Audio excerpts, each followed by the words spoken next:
अस्सलाम वालेकुम। आज हम एक ऐसी इबादत की बात करने जा रहे हैं जो हमारे माल से जुड़ी है, लेकिन असल में हमारे दिल से जुड़ी है। वो इबादत है ज़कात।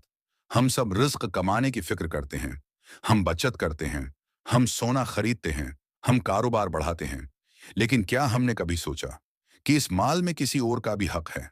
ये माल जो हमें सुकून देता है, वही हमारी आज़माइश भी है। अल्लाह ताला ने हमें दिया ताकि हम आजमाए जाएं। क्या हम शुक्रगुजार बनते हैं या सिर्फ जमा करने वाले? अल्लाह ताला कुरान में फरमाते हैं, नमाज कायम करो और ज़कात अदा करो। यानी जिस तरह नमाज फर्ज है, इसी तरह ज़कात भी फर्ज है। ज़कात क्या है? ज़कात का मतलब है पाकीज़गी और बढ़ोतरी।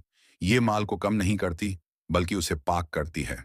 ये दिल से बुखल निकालती है। ये माशरे में तवाज़ुन कायम करती है। ये गरीब के चेहरे पर मुस्कुराहट लाती है। ज़कात कब फ़र्ज़ होती है? अगर किसी मुसलमान के पास नसाब के बराबर माल हो और वो एक कमरी साल तक उसके पास बाकी रहे, तो उस पर 2.5% ज़कात फ़र्ज़ हो जाती है। नसाब क्या है? तकरीबन 7.5 तोला सोना या 52.5 तोला चांदी। निसाब की असल मालियत सोने या चांदी की मौजूदा कीमत के मुताबिक बदलती रहती है। अगर इतनी मालियत मौजूद हो, चाहे नकदी हो, सोना हो, चांदी हो, कारोबारी सामान हो या बेनक बिलनस हो, तो ज़कात अदा करना लाजिम है। ज़कात कुन पर फ़र्ज़ है? ज़कात इस मुसलमान पर फ़र्ज़ है जो बालिग हो, इक्लमंद हो, नसाब का मालिक हो और उसका माल 1 साल तक बाकी रहे। ये इबादत मर्द और औरत दोनों पर फ़र्ज़ है, अगर शराइत पूरी हों। ज़कात कुन लोगों को दी जा सकती है? सूरह तौबा में अल्लाह ने वाज़े तौर पर बयान किया गया है कि ज़ुकात सिर्फ इन लोगों के लिए है। फ़कीर जिसके पास कुछ ना हो, मस्कीन जिसके पास बहुत कम हो, ज़कात जमा करने वाले जिनके दिलों को इस्लाम की तरफ माइल करना हो, गुलामों की आज़ादी के लिए कर्जदार अल्लाह के रास्ते में, मुसाफिर जो सफ़र में महताज हो जाए। ये ज़ाती पसंद का मामला नहीं, बल्कि अल्लाह का मुकर्रर करदा निज़ाम है। कुन लोगों को ज़कात नहीं दी जा सकती? अपने माँ बाप को नहीं, दादा दादी को नहीं, अपनी औलाद को नहीं, शवहर बीवी एक दूसरे को नहीं दे सकते और किसी मालदार शख्स को नहीं दी जा सकती, क्योंकि उनका खर्च वैसे ही आप पर लाजिम है या वो मुस्तहिक नहीं है।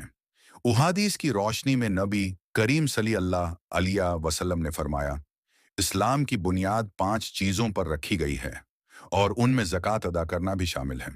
एक और हदीस में आया है, जिस शख्स को अल्लाह ने माल दिया और उसने उसकी ज़कात अदा नहीं की, तो क़ियामत के दिन वही माल उसके लिए अज़ाब बन जाएगा। नबी सल्लल्लाहु अलैहि वसल्लम ने फरमाया, सिदका माल को कम नहीं करता। ज़कात न देने की तनबिया कुरान में सूरह तौबा में आया है। जो लोग सोना चांदी जमा करते हैं और अल्लाह की राह में खर्च नहीं करते, उनके लिए दर्दनाक अज़ाब है। ये मंजर सिर्फ सुनने के लिए नहीं, सोचने के लिए है। ज़कात के रूहानी और माशरती फ़ायदे। ज़कात दिल को नरम बनाती है, ये तकब्बुर ख़त्म करती है, ये हसद कम करती है, ये गरीब और अमीर के दरमियान फासले कम करती है।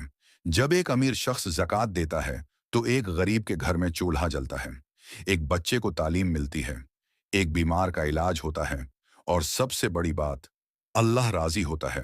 खुद एहतिसाबी का वक्त। आज हम खुद से सवाल करें, क्या हमने सही हिसाब से ज़कात निकाली? क्या हमने सिर्फ रमज़ान में याद किया या पूरा साल ज़िम्मेदारी समझा? याद रखें, ज़कात ताख़ीर से अदा करना भी गुनाह हो सकता है, अगर इंसान जानबूझकर टाले। आखिरी पैगाम, ज़कात देना नुकसान नहीं, ये असल सरमायाकारी है। ये दुनिया में बरकत है और आखिरत में नजात। अगर अल्लाह ने हमें दिया है, तो हमें भी देना होगा। आज ही नियत करें कि हम अपनी ज़कात सही हिसाब के साथ सही मुस्तहक तक पहुंचाएंगे। अल्लाह हमें अखलास के साथ अपनी ज़कात अदा करने की तौफीक अता फरमाए। आमीन या रब्बुल आलमीन।